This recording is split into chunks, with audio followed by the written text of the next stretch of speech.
Stopping a deal. Rockefeller was totally focused on winning. That was right up our alley. Lior actually offered us the first good deal with the right money, so we ended up at Def Jam. He's not signed to Def Jam as an artist. They have a partnership. And by him just holding on to his own stuff, it definitely gave him more power. Unfortunately, I was during the time where Big passed away. It affected them heavy because they was so close. You got one of the greatest MCs that's no longer with us, you know, so now it's like somebody got to step up. Jay had the pressure of feeling that he had to take over what Big started, or he had to claim that I'm the guy now. People wanted Jay-Z to fill those shoes immediately the second Biggie died. That's why I think it was so gloomy at that time. It was like, Jay, you don't want to fill those shoes, but it's like he had no choice. That's when he did In My Lifetime Volume 1, so he wasn't in his greatest spirit. On top of that, we was in a little craze in hip-hop where everything had to be like puffy and, you know, wear silver suits. Bad Boy, Puff was controlling the airwaves. They were making incredible records, and they were making people dance, and they were making white America say, rap is all right. Jay figured, like, hey, let me just do a record like everybody else is doing. If it worked, then they'll hear everything else that I'm trying to bring out. He just wanted to be bigger, and he felt going with Diddy and that whole Bad Boy sound was going to be bigger. At the time, everybody was making R&B type sounding records with R&B people on the hook. That's why they chose Babyface to do a song.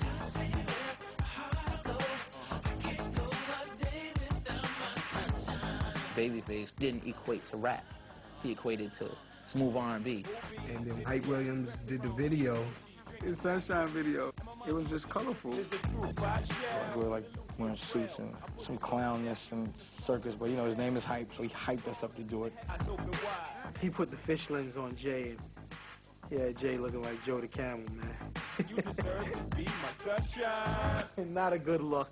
That was not good. Oh! That wasn't good. Yeah, it wasn't good. It was too main with that album that he had a shot for the crown.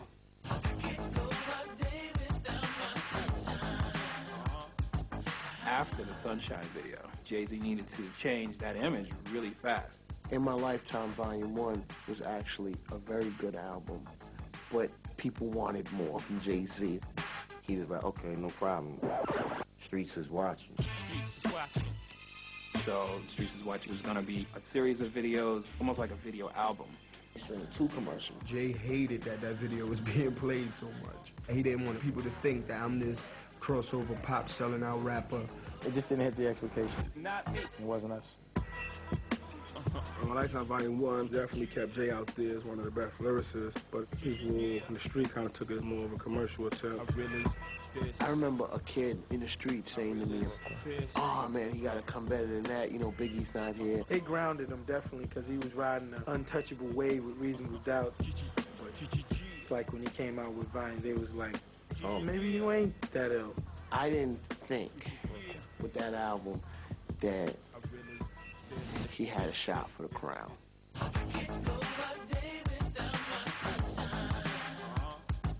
After the Sunshine video, Jay-Z needed to change that image really fast.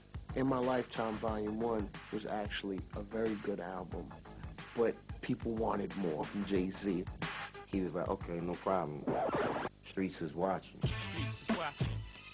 So Streets is Watching was going to be a series of videos, almost like a video album.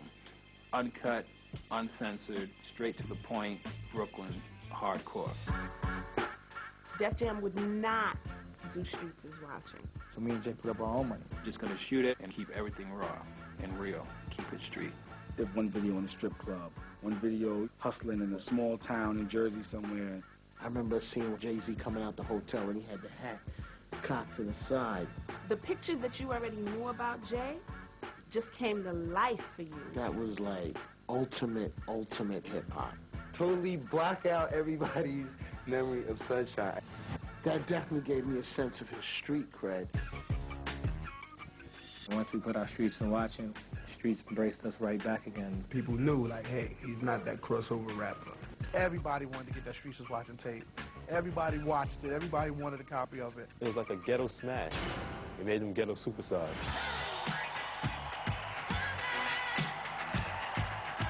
After Streets was watching, we went on a Puff Daddy tour. And I thought that was like the best thing. I was like, yeah, like y'all going out with Puffy? Oh, this is gonna be so big. They had this big production and people were flying and Puff had people doing a wave and all these suits, and we just got on there with our bulletproof vests. We did like a small set and just kept it real gutter. We put up these jackets. I guess we felt like rock stars. But a lot of things was going